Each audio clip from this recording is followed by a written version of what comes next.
우리의 삶 속에서 사실 남을 부러워하는 일들이 많습니다.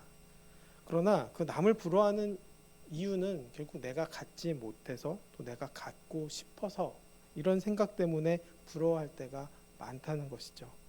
사실 부러워하기 시작하면 한도 끝도 없습니다. 그 누구라도 다 부러워하게 되고 또 그것 때문에 슬퍼하기도 합니다. 그러나 인생의 가치가 거기 있는 것이 아니라 결국 하나님의 은혜에 있다는 것을 깨달으면 더 큰 것들을 내가 가졌다고 또 소유했다고 여겨지게 되는 순간에 그러한 마음들이 사라집니다. 사실 그것을 채우기 위해서 인생에서 노력하는 일들이 얼마나 많습니까? 그러나 실제로 그렇게 채워진다고 해서 채워지는 일은 없을 뿐만 아니라 결국 진짜 채워지지 않는 일이기 때문에 예수님께서 이 땅에 오셔서 이 사마리아 여인에게 하신 것, 바로 온전히 영원한 생명의 물을 마시는 것, 이것이 가장 중요한 가치이자 이거면 충분하다라고 이야기를 하신 것이죠. 그래서 그녀는 변화되지 않습니까? 결국 그 변화된 모습이 바로 우리의 모습이 되어야 하는 것이죠. 예수님을 만난 사마리아 여인의 가장 큰 변화는 바로 인생의 목적과 방향이 완전히 바뀌었다는 것입니다. 나의 부족함, 또 나의 어려움, 나의 고난을 어떻게 하면 해결할 수 있을까? 거기에 대한 목마름의 가치에 그 모든 초점이 맞춰져 있던 그녀의 삶 속에서 결국 예수님을 통해서 영원한 삶, 그리고 온전한 기쁨, 그리고 회복의 역사를 누리게 되었다는 것입니다. 그 시작은 바로 우선순위가 변화되었다는 것이죠. 여인은 사실 사람들의 눈을 피해서 물을 기르러 온 목적을 갖고 낮에 물을 찾으러 왔습니다. 그런데 예수님을 만나고 나서는 그 물을 기르러 온 목적을 잃어버리고 자신이 가져온 물동이도 버려준 채 동네로 달려가게 됩니다. 눈앞의 현실적인 가치보다는 오히려 예수님을 만났다는 그 사실이 훨씬 중요해졌다는 것을 의미하는 것이죠. 사실 과거 다섯 남편과의 문제 등으로 인해서 사람들의 뒷담화와 또 손가락질이 싫어서 마주치기 꺼리고 또 소외된 삶을 살았던 여인이었지만 그녀가 변하게 되어서 예수님을 만난 후에는 대인기피증이나 또 우울증 같은 마음의 병에서 벗어나 스스로 사람들을 찾아가 대화하기 시작했다는 것입니다. 자신을 온전히 아는 예수님 앞에 결국 내 모든 것이 드러나면서 그 드러난 것에 대해서 두려워하는 것이 아니라 이제는 시선을 신경 쓰지 않고 또 자신을 감추지 않고 진실한 사람으로 변화되었다는 것이죠. 인생의 중심이 달라졌기 때문에 자신을 사람 취급하지 않고 손가락질하는 사람들을 보면서 그들에게도 오히려 와서 보라고 외치며 예수님이 그리스도임을 증언하는 통로의 역할을 감당하게 되었다는 것이죠. 이 여인의 증언 때문에 결국 많은 사마리아 사람들이 예수님을 믿게 되었다는 것입니다. 사마리아 사람들도 참 희한합니다. 너무나 극적으로 변한 모습을 보게 됩니다. 그녀의 변화를 통해서 이야기를 듣게 되었고 또 그 진실한 증언에서 시작되어 예수님을 직접 만남으로 인해 예수님께서 구주이심을 확신했기 때문입니다.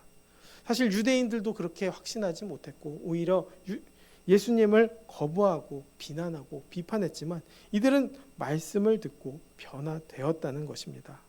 사실 이 여인에 대해서도 이 여인의 이야기에 누가 관심을 갖고 귀를 기울이겠습니까?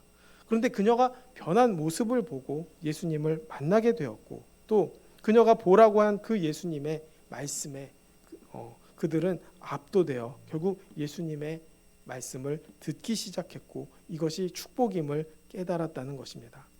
결국 이 여인의 단순한 변화를 통해서 또 단순하지만 놀라운 변화를 통해서 그저 지식을 전하는 이야기가 아니라 결국 죽었던 영이 살아나게 되는 것이죠. 마음이 변하게 되는 것입니다. 이제는 입술로 듣는 이야기가 아니라 영에서 영으로 전해지는 생명의 역사로 바뀌었다는 것이죠. 이러한 진실한 생명력 때문에 사람들은 하찮게 여기던 그녀의 말을 주목하기 시작했고 받아들이기 시작했다는 것입니다. 결국 예수님께 청하여 이틀을 유숙하며 예수님의 말씀을 듣습니다. 이제는 여인 때문이 아니라 우리가 친히 듣고 그가 참으로 세상의 구주이신 줄 안다고 고백하는 개인적인 믿음의 확신으로 변하게 되었다는 것이죠. 유대인과 사마리아 원래 어떤 사람들입니까? 서로 상종하지 않는 관계입니다. 어쩌면 유대인들은 개처럼 무시했던 사람들이 바로 사마리아인들 아니겠습니까? 그런데 그런 그들이 유대인인 예수님과의 만남을 통해서 이러한 사회적 그리고 종교적인 프레임을 깨뜨리고 하나님의 말씀으로 온전히 받아들여 결국 마을 전체의 변화를 이끌어내게 되었음을 보게 됩니다. 결국 한 사람의 진실한 변화가 마을 전체를 바꾸는 놀라운 결과를 가져오게 되었다는 것이죠.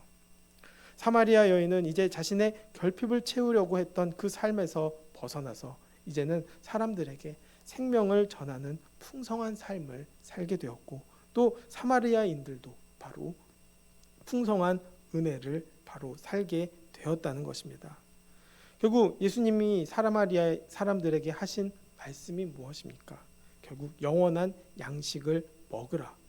이미 사마리아 여인에게 이야기했던 이야기와 같은 이야기를 하신 것이죠. 유대인들에게나 사마리아인 사람들에게나 또 지금의 우리에게 하시는 말씀도 같습니다. 결국 영원한 양식 그리고 진정으로 추구해야 하는 것을 아는 것이 중요하다는 것이죠. 사실 제자들은 그렇게 쫓아다니면서도 예수님이 이 이야기를 하셨을 때 누군가 먹을 것을 갖다 드렸는지 궁금해하며 육신의 배를 채우는 음식으로만 여겼습니다. 하지만 예수님은 육신의 필요를 채우는 양식을 잊어버릴 만큼 영을 충만하게 채우는 영적인 양식에 대해서 계속적으로 말씀하고 계신 것이죠.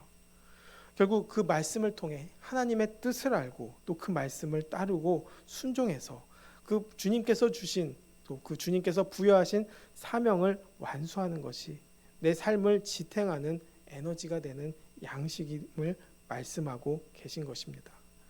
이 양식은 먹고도 죽게 되는 만나와는 다릅니다. 먹으면 죽지 않고 생명을 더욱더 충만하게 얻게 되는 생명의 양식이기 때문입니다. 그래서 예수님은 이 양식들을 말씀하시면서 제자들에게 눈을 들어 밭을 보라고 말씀하십니다. 사마리아 여인과 같은 이런 영혼들이 구원받은 영적인 추수에 참여하라고 말씀하시는 것이죠. 이것이 예수님이 누리시는 기쁨이자 또 영원한 양식이기 때문입니다. 이 양식은 내 야망이나 내 소망, 내 비전을 이루는 것이 아닙니다. 가치관이 완전히 달라지는 것이죠. 예전에 한동대 김영길 총장님이 말씀하신 것이 있습니다. 사람들에게 배워서 남주냐고 말할 때 우리는 배워서 남주자고 말씀하십니다.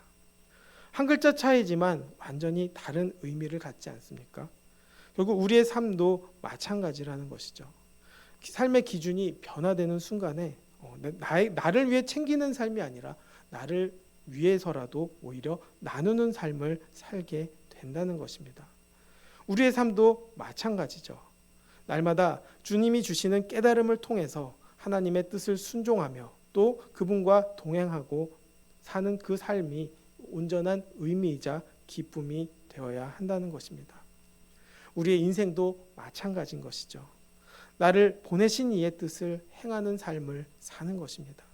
이것이 우리의 존재 목적이자 또 이 땅에서 목마르지 않는 방법이 되는 것입니다. 그 시작은 무엇입니까? 가장 우선순위가 하나님이 되는 것입니다. 단순히 교회를 다니거나 또 그냥 머릿속에 지식을 전하는 것이 아니라 나를 온전히 아시는 예수 그리스도를 온전하게 만나는 것입니다. 개인적인 만남을 통해서 결국 하나님께 나를 드러내고 또 하나님 때문에 내가 드러나게 되고 또 하나님 앞에 솔직해지며 또 그로 인해서 하나님을 나의 하나님 그리고 나의 구주로 고백했을 때 결국 그분의 뜻을 따를 수 있게 되는 것이기 때문입니다. 그런 삶을 살았을 때 다른 것들이 보이지 않습니다. 오직 하나님만 전하게 되고 은혜를 누리게 됩니다. 사마리아 여인이 바로 물동이를 놓아두었던 것처럼 눈앞의 현실적인 가치나 목표보다는 예수님을 만난 사실과 하나님의 말씀이 더 중요하게 여겨지는 마음을 갖게 되는 것이고 전하겠다는 결단을 하게 되는 것이죠. 결국 나의 비전을 위해서 몸부림치는 삶이 아니라 하나님이 주시는 은혜와 깨달음을 통해 말씀에 순종하며 하루하루를 사는 것이 바로 주님의 일이자 주님의 뜻을 온전히 이루는 길입니다. 그랬을 때 하나님께서는 나머지를 다 채워 주신다는 것이죠. 내 육신의 필요를 채우는 양식보다도 하나님의 뜻을 행하는 진정한 삶이 결국 우리의 양식이 되어야 되는 것이죠. 이를 위해 때로는 금식하거나 또 기도하거나 또 육적인 생명을 제한하고 영적인 생명으로 채워지는 것이 중요하고 또 이를 위해 노력하는 것 역시도 중요하게 되는 것이죠. 나를 온전히 아는 분 앞에 모든 것을 드러내고 더 이상 감추거나 가식적인 태도를 취하지 않는 정직한 삶을 사는 것이 하나님의 뜻을 행하는 기본 자세이기 때문입니다. 그랬을 때 결국 내 주변에 복음을 기다리는 이들을 향해 우리는 눈을 들어 밭을 보고 또 내가 만난 예수님을 와서 보라고 증언하며 생명을 전하는 통로가 될 수 있는 것입니다. 그 통로가 우리가 되기를 원합니다. 또 우리의 고백을 통해서 많은 사람들이 변화되기를 원합니다. 그리고 오직 주님만 바라봄으로 인해 내 삶의 중심이 바뀌는 놀라운 은혜를 누리게 되길 원합니다. 그럴 때 결국 내 삶이 내 힘으로 애쓰는 것이 아니라 하나님께서 부어주시는 성령의 능력임을 알게 되는 것이죠. 그로 인해서 만족하게 됩니다. 그로 인해서 목마르지 않게 됩니다. 오히려 어려움 가운데서도 힘을 낼 뿐만 아니라 오히려 힘이 넘치게 되는 것입니다. 그럴 때 진정한 안식도 누리게 되는 것이죠. 결국 이 땅에서도 하나님 나라를 경험하게 되는 것입니다. 우리의 걸음이 바로 그러한 걸음이 되기를 원합니다. 또 우리의 기도가 하나님을 향한 온전한 고백이 되기를 원합니다.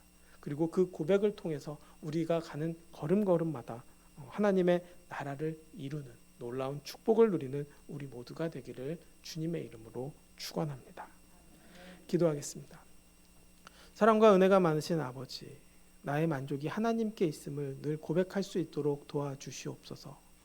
주님을 만남으로 인해 깨닫게 하여 주시고 또 주님으로 인해 솔직해지게 하여 주시고 주님으로 인해 남의 시선을 신경 쓰는 삶이 아니라 오직 주님만 바라보고 믿음으로 달려가는 삶을 살아가게 하여 주시옵소서.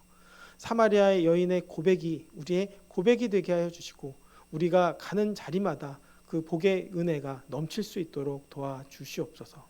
그 축복의 통로가 우리가 되게 하여 주시옵시고 또 그로 인해 모두가 영적인 생명으로 살아나서 늘 만족하며 믿음으로 기쁨으로 살아갈 수 있는 모두가 될 수 있도록 이끌어 주시고 하나님의 뜻과 영광이 이 땅에서 이루어지는 놀라운 은혜를 부어 주시옵소서. 모든 영광 주님께 돌리며 예수님의 이름으로 기도드렸습니다. 아멘.